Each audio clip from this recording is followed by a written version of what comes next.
Menteri Pendidikan Dasar dan Menengah, Mendikdasmen, Abdul Mukti turun tangan menangani kasus guru honorer Sekolah Dasar Negeri, SDN 4 Baito Supriyani. Abdul Mukti berencana bertemu Kapolri Jenderal Listio Sigit Prabowo pekan ini. Kami sudah komunikasi nonformal dengan Pak Kapolri terkait dengan persoalan ini dan insya Allah dalam pekan-pekan ini, kalau waktunya cocok kami akan bertemu dengan Pak Kapolri membicarakan persoalan-persoalan tersebut, kata Abdul Mukti. Tak hanya kasus Supriyani, Abdul Mukti ingin membahas kekerasan pada pelajar saat bertemu Kapolri. Dia ingin semua pihak terlibat untuk menekan angka kasus kekerasan pada guru dan siswa. Kasus seperti Supriyani itu bukan hanya beliau saja.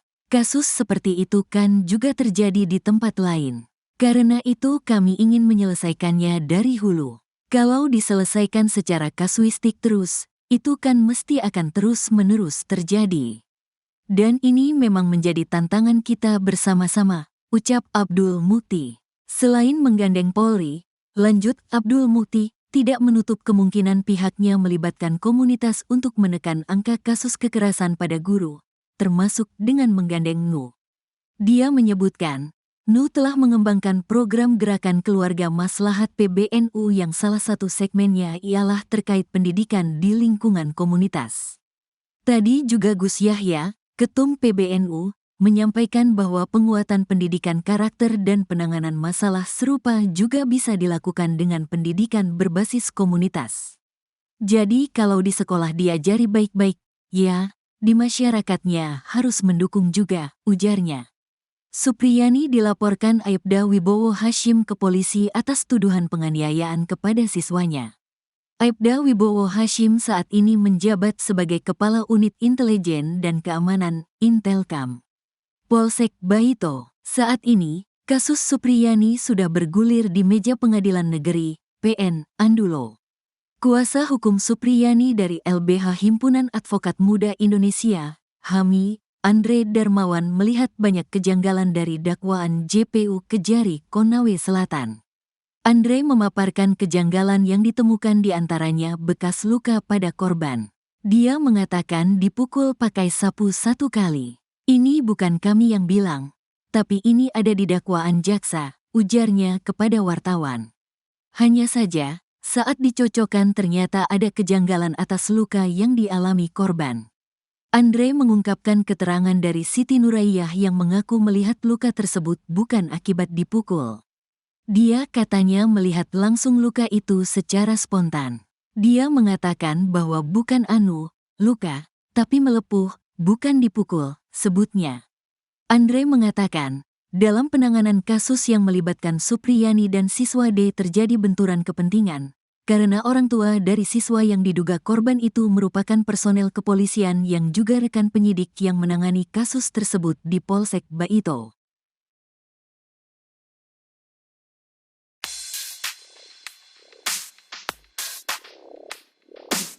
Inilah sosok ex anak buah Camat Sudarsono, yang disorot karena sempat membuat pengacara guru Supriyani terkejut.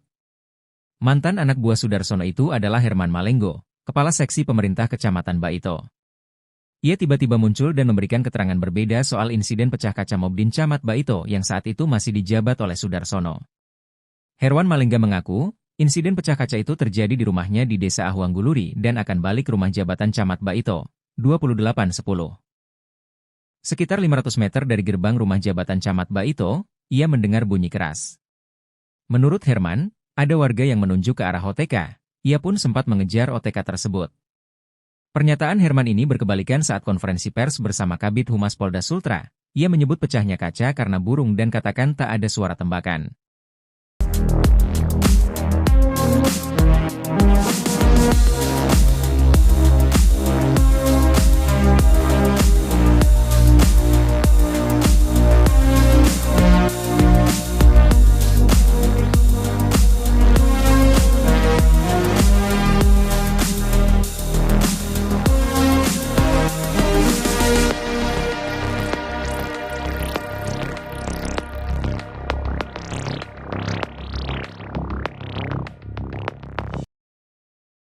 Kepala Desa, Kades, Wonwaraya, Kecamatan Baito, Kabupaten Konawe Selatan, Sulawesi Tenggara, Rokiman sampai jatuh sakit imbas kasus guru honorer Supriyani.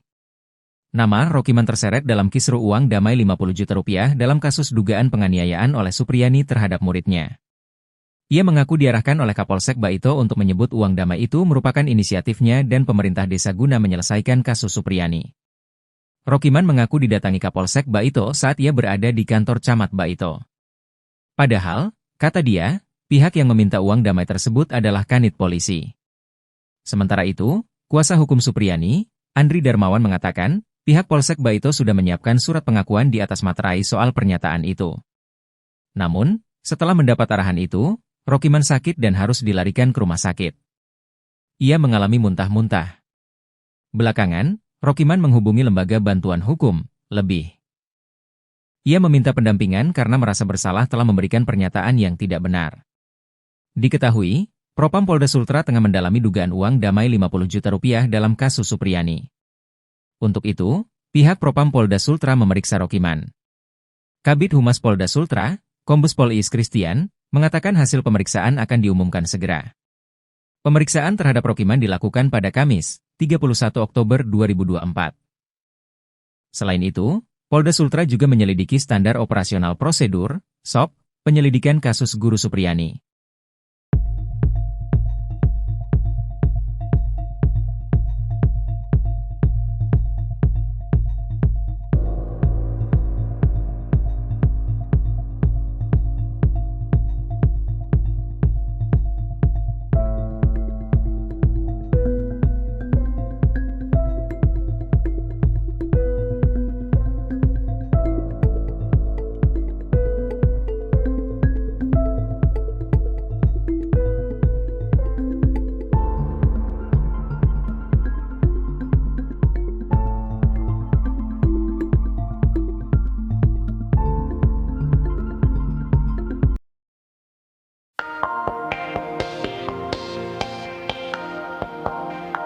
Keputusan Bupati Konawe Selatan, Konsel, menarik Sudarsono dari jabatan Camat Baito imbas dari kasus guru Supriyani masih jadi sorotan. Salah satu yang menyoroti tajam adalah anggota DPR RI Rieke Diah Pitaloka. Rieke menegaskan bahwa Bupati tak bisa mencopot camat yang merupakan ASN begitu saja, karena pencopotan itu harus dapatkan izin dari Mendagri karena mendekati pilkada. Rieke lantas membacakan ancaman sanksi pidana bagi Bupati Konawe sebagaimana yang telah diatur UU. Menurut Rieke, ada indikasi kuat terjadi 3 pelanggaran yang dilakukan Bupati Konsel atas pencopotan Camat Baito. Pelanggaran tersebut yakni, pemecatan tanpa izin Menteri Dalam Negeri, aspek kewenangan hingga aspek prosedural. Sebelumnya, Bupati mencopot camat karena, ia menilai Camat Baito tak mampu menyelesaikan permasalahan kasus 2 warganya dan soal teror yang dialami Sudarsono.